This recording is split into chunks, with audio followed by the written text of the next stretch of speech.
presented by Fever Music World Nawada. भैया हम आप लोग का भाई सिंगर अमित अभिनंदन। तो आज बड़ा खुशी का बात है, 20 मार्च हमारे सनी भाई का आज जन्मदिन है। तो आप लोग प्यार आशीर्वाद भरपूर आप लोग दीजिए।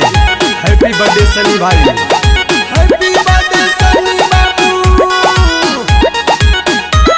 नवादा के नमी मंगा बतानी के सभी परिवार संगे झूठी लोग नेग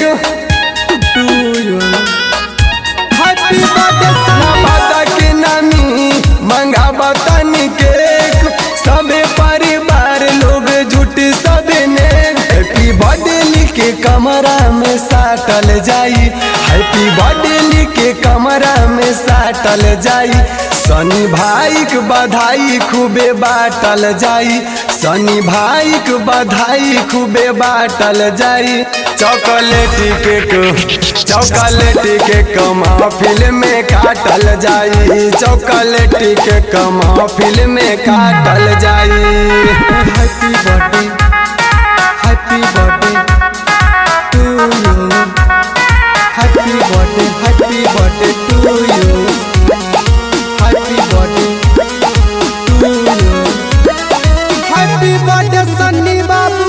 गला से गला मिलल जाई, कंधा से कंधा यो बाजुन हो।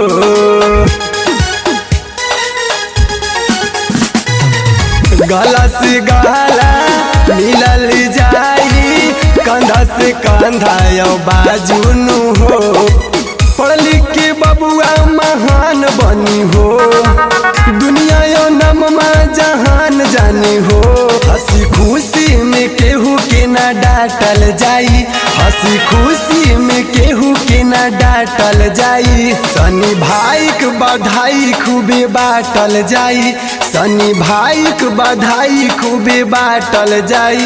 चॉकलेट केक महफिल में काटल जाई, चॉकलेट केक महफिल में काटल।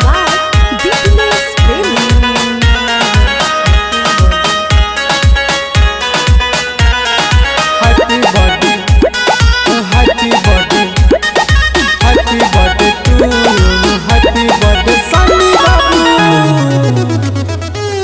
मम्मी पापा है के मानी हाथू बातिया, रखिया हरदम खुशी हालून हो।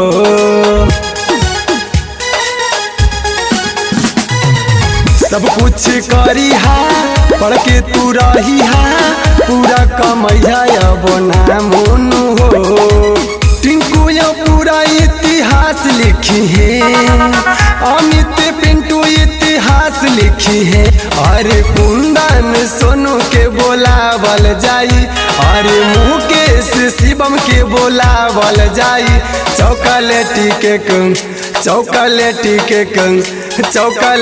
केक महफिल में काटल जाई, सनी बबुआ के बर्थडे मनावल जाई।